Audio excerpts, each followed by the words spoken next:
Duduk.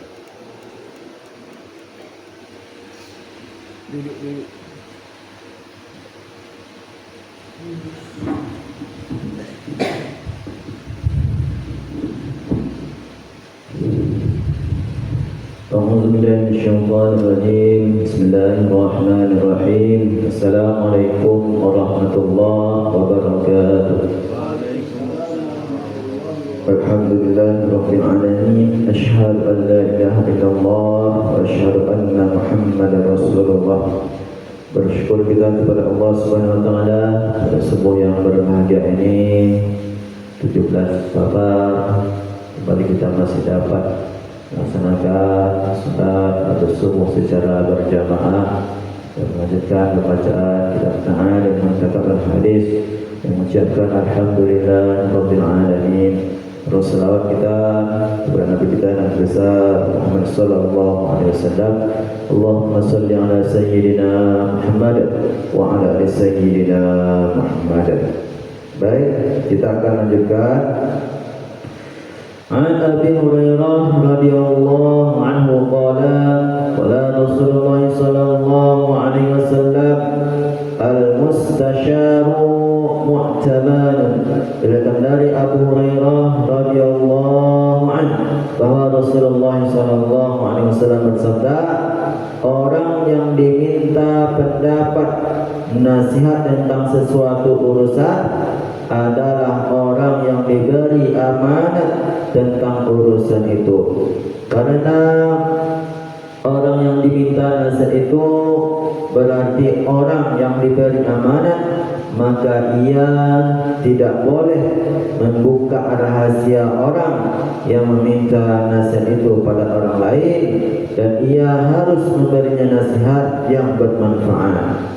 An Jabir bin Abdullah radhiyallahu anhu qala qala Rasulullah sallallahu alaihi wasallam idza haddatsa rajulun bil hadisi summa tafata fa hiya amanah.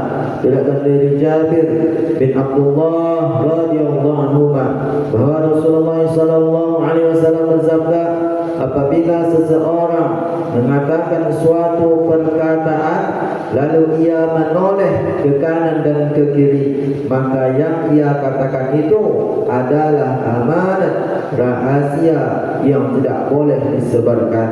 Maksud hadis ini adalah jika seseorang menyampaikan berita kepadamu dan ia tidak memberitahu kamu agar menjaga berita itu, tetapi dari isyarat matanya yang lihat ke sekeliling dengan sikap agak risau, engkau merasa bahwa ia tidak mau berita itu diketahui orang lain, maka hal itu adalah amanat yang tidak boleh engkau sebarkan. An Abi Musa al-Ash'ari radhiyallahu anhu an Rasulillah sallallahu alaihi wasallam annahu qala in a'zama dhunubi 'inda Allah an yalqahu biha 'abdun ba'da al-kaba'ir allati nahallah anha an yamuta rajulun wa 'alayhi dainun la yada'u lahu qada. Diriwayatkan dari Abu Musa al-Ash'ari radhiyallahu anhu dari Rasulullah sallallahu alaihi wasallam, beliau bersabda, sesungguhnya dosa yang paling besar di sisi Allah sesudah dosa-dosa besar lainnya yang dia melarang seseorang menghadapnya dengan membawa dosa-dosa itu adalah seseorang yang mati dalam keadaan mempunyai utang sedang ia tidak meninggalkan sesuatu yang dapat melunasi utangnya. An Abi Hurairah radhiyallahu anhu an Nabi sallallahu alaihi wasallam qala nafsul mu'min mu'allaqatun bidainih hatta yuqda anhu. Dari Abu Hurairah radhiyallahu anhu bahwa Nabi sallallahu alaihi wasallam bersabda, ruh seorang mukmin tergantung oleh utangnya sehingga ia melunasinya. Maksud hadis ini adalah ruh seorang mukmin itu terkurung disebabkan utangnya yang belum dilunasi, sehingga ruh itu tidak sampai ke tujuan untuk memperoleh kesenangan dan rahmat yang dijanjikan atas kebajikannya. An Abdullah bin Amr bin Al-As radhiyallahu anhu anna Rasulullah sallallahu wasallam qala yughfaru lisyahid kullu dhanbin illa dain. Diriwayatkan dari Abdullah bin Amr bin As radhiyallahu anhu bahwa Rasulullah sallallahu alaihi wasallam bersabda, semua dosa seorang syahid akan diampuni kecuali utang yang belum dilunasinya. An Muhammad bin Abdullah bin Jahshin radhiyallahu anhu qala kunna julusan bi bina'il masjid haitsu tudau janaizu wa Rasulullah sallallahu alaihi wasallam jalisun baina zuhrain farafa'a Rasulullah sallallahu alaihi wasallam basaruhu qibala as-sama' wa nazara thumma ta'ta'a basaruhu ووضع يده على جبهاته ثم قال سبحان الله سبحان الله ماذا نزل من التشديد قال فساكتنا يومنا وليلتنا فلم نراها خيرا حتى أصبحنا قال محمد فسألت رسول الله صلى الله عليه وسلم ما التشديد الذي نزل قال في الدين والذي نفس محمد بيده لو أن رجلا قتل في سبيل الله ثم عاش ثم قتل في سبيل الله ثم عاش وعليه دين ما دخل الجنة حتى يقضى دينه. Berkata dari Muhammad bin Abdullah bin Jahshin radhiyallahu anhu yang menceritakan kami sedang duduk di serapi Masjid Nabawi. Ketika itu di sana diletakkan beberapa jenazah dan Rasulullah sallallahu alaihi wasallam duduk di tengah-tengah kami. Tiba-tiba beliau mengangkat pandangannya ke arah langit, memandang ke atas lalu menundukkan pandangannya dan meletakkan tangannya ke dahinya menunjukkan kecemasannya. Maka beliau mengatakan subhanallah subhanallah, peringatan keras tentang seseorang telah diturunkan.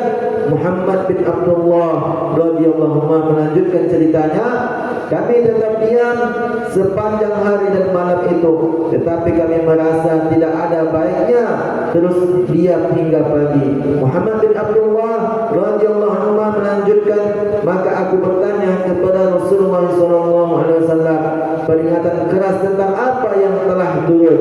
Rasulullah sallallahu alaihi wasallam menjawab, tentang utang.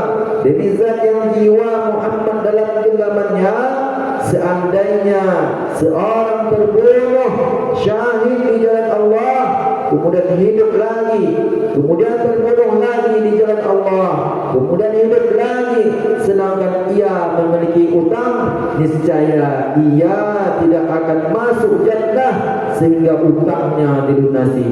An Salamah ibni Aqwa radhiyallahu anhu anna Nabi sallallahu alaihi wasallam utiya bi janazah yusalli 'alaiha faqala hal 'alaihi min dayn faqalu la fasalla 'alaihi thumma utiya bi janazah ukhra faqala hal 'alaihi min dayn qalu na'am qala fasallu 'ala sahibikum qala Abu Qatadah 'alayya dainuhu ya Rasulullah fasalla 'alaihi. Bila kata dari Salamah bin Al-Aqwa radhiyallahu anhu bahwa telah didatangkan kepada Nabi sallallahu alaihi wasallam satu jenazah untuk disolati. Lalu beliau bertanya, apakah jenazah ini memiliki utang? Maka para sahabat menjawab tidak. Maka beliau pun menyolatinya. Kemudian dibawa lagi satu jenazah lainnya ke hadapan beliau. Lalu beliau bertanya, apakah jenazah ini memiliki utang? Mereka menjawab ya. Nabi sallallahu alaihi wasallam bersabda, solati saja oleh kalian jenazah kalian ini, jenazah kawan kalian ini. Abu Qatadah menjawab, wahai Rasulullah, saya yang menanggung utangnya. Maka Rasulullah sallallahu alaihi wasallam pun menyolatinya. An Abi Hurairah radhiyallahu anhu, an Nabi sallallahu alaihi wasallam qala, man akhadha amwalan nas yuridu ada'aha addallahu anhu wa man yuridu islafaha aslafahu Allah. Diriwayatkan dari Abu Hurairah radhiyallahu anhu bahwa Nabi sallallahu alaihi wasallam bersabda, barang siapa mengambil harta orang lain dengan cara meminjam atau mengutang dan ia berniat akan membayarnya, maka Allah akan membayarkannya. Dan barang siapa mengambil harta orang lain dengan niat akan merusaknya, tidak akan mengembalikannya, maka Allah akan merusak hartanya. Allah akan membayarnya. Maksudnya Allah akan menolong orang yang berutang itu untuk melunasi utangnya.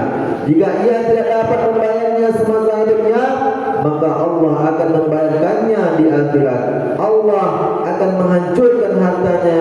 Maksudnya adalah si penghambur itu akan mendapat kerugian dalam diri dan hartanya karena niatnya yang buruk. An Abdullah ibni Ja'far radhiyallahu anhu qala qala Rasulullah sallallahu alaihi wasallam kana Allah ma'adda'in hatta yaqdiya dainahu ma lam yakun fi ma yakrahu Allah.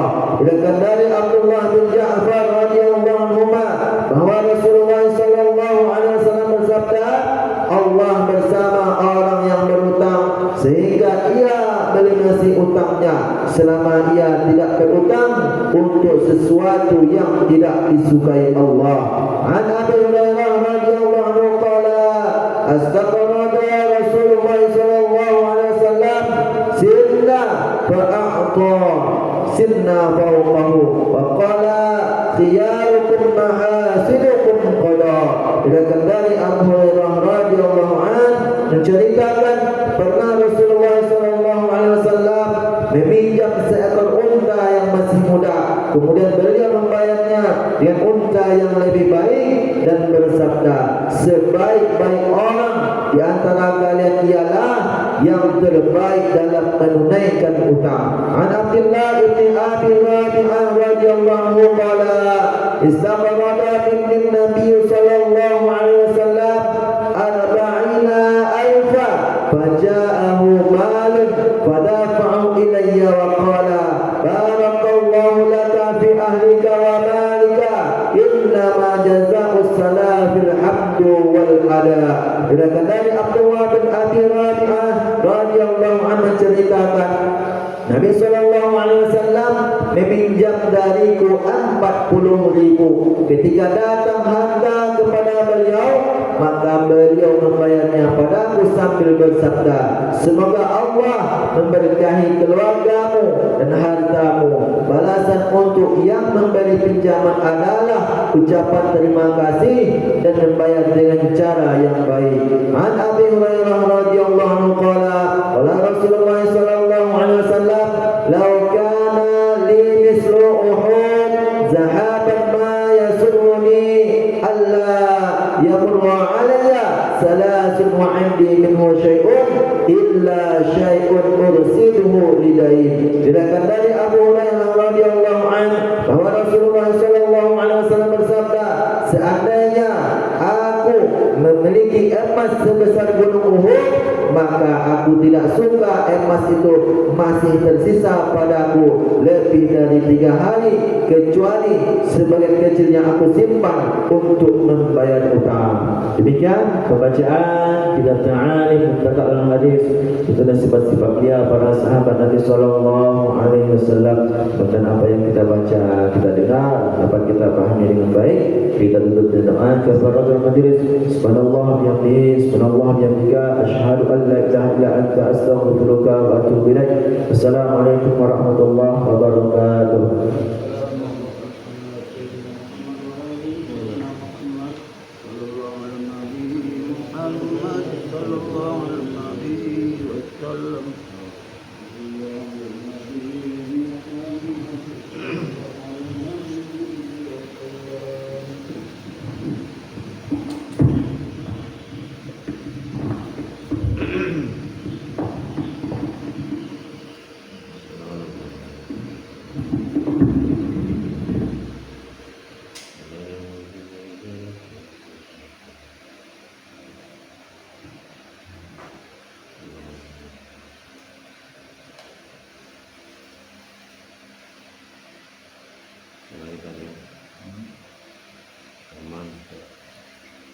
insyaallah.